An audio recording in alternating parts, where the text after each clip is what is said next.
নমস্কার বন্ধুরা, সোনালী কিচেনে আপনাদের সবাইকে স্বাগত জানাই। আশা করি আপনারা খুবই ভালো আছেন। আজকে আমি আপনাদের আমলকির টক ঝাল মিষ্টি আচার বানিয়ে দেখাবো।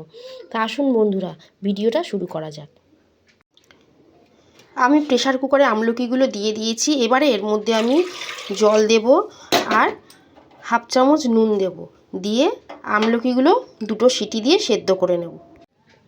আমলকি আমি ভালো করে সেদ্ধ করে নিয়েছি। দেখুন বন্ধুরা, আমলকি একটু চাপ দিলেই এরকম কোষ ছেড়ে যাচ্ছে।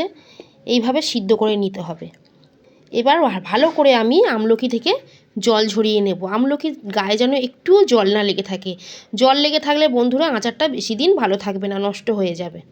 আমি আমলকি থেকে এইভাবে দানাগুলো আস্তে করে বার করে নেব। দানাগুলো আলাদা করে দেব আমলকি থেকে। দেখুন বন্ধুরা, কত সহজেই বীজগুলো আলাদা হয়ে যাচ্ছে।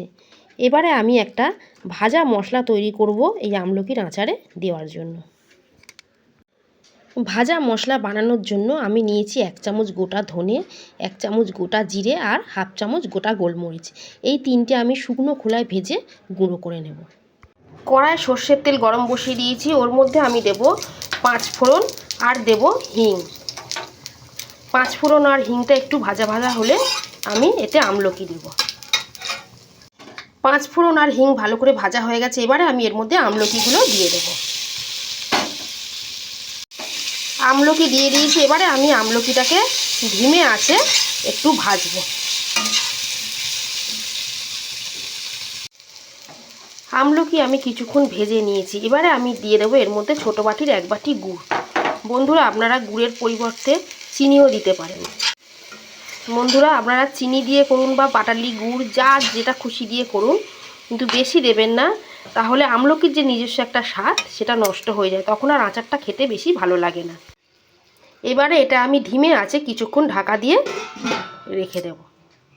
2 মিনিট পর বন্ধুরা ঢাকনাটা খুলে এর মধ্যে আমি কিছু গুঁড়ো মশলা দেব হাফ চামচ বিট নুন, হাফ চামচ গুলার নুন, হাফ চামচ হলুদ, অল্প একটু কাশ্মীরি লঙ্কার গুঁড়ো, অল্প একটু গরম মশলা গুঁড়ো আর দেব অল্প একটু চাট মশলা, দিয়ে এটাকে ভালো করে মিশিয়ে নেব।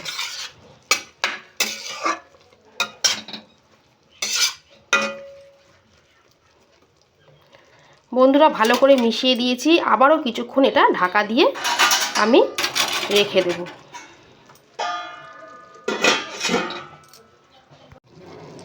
বন্ধুরা, আমলকির আচার আমাদের তৈরি হয়ে গেল। আমি এতে হাফ চিপি ভিনিগার আর 1 চামচ ভাজা মশলা গুঁড়ো দিয়ে এবার আমি মিশিয়ে দেব, দিয়ে গ্যাস বন্ধ করে দেব।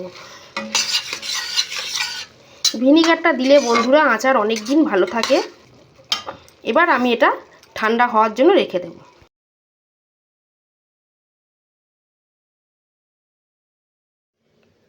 আমলকির আচার আমাদের তৈরি হয়ে গেল। এটা যখন একদম ঠান্ডা হয়ে যাবে তখন আমি একটা কাঁচের পাত্রে ভরে এটাকে রেখে দেব। এটা আপনারা ভাত, রুটি, লুচি, পরোটা সব কিছুর সঙ্গেই খেতে পারেন। আপনাদের কেমন লাগলো কমেন্ট করে আমাকে অবশ্যই জানাবেন। ভালো লেগে থাকলে বাড়িতে এইভাবে একবার বানিয়ে খাবেন। ভিডিওটা ভালো লেগে থাকলে লাইক করবেন, শেয়ার করবেন। ইউটিউব থেকে দেখে থাকলে চ্যানেলটা সাবস্ক্রাইব করে আমার পাশে থাকার অনুরোধ রইল।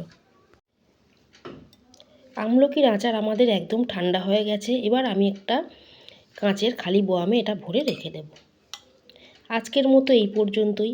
আবারও হাজির হয়ে যাব অন্য কোনো দিন অন্য কোনো রেসিপি নিয়ে। সবাই খুব ভালো থাকবেন, সুস্থ থাকবেন। ধন্যবাদ।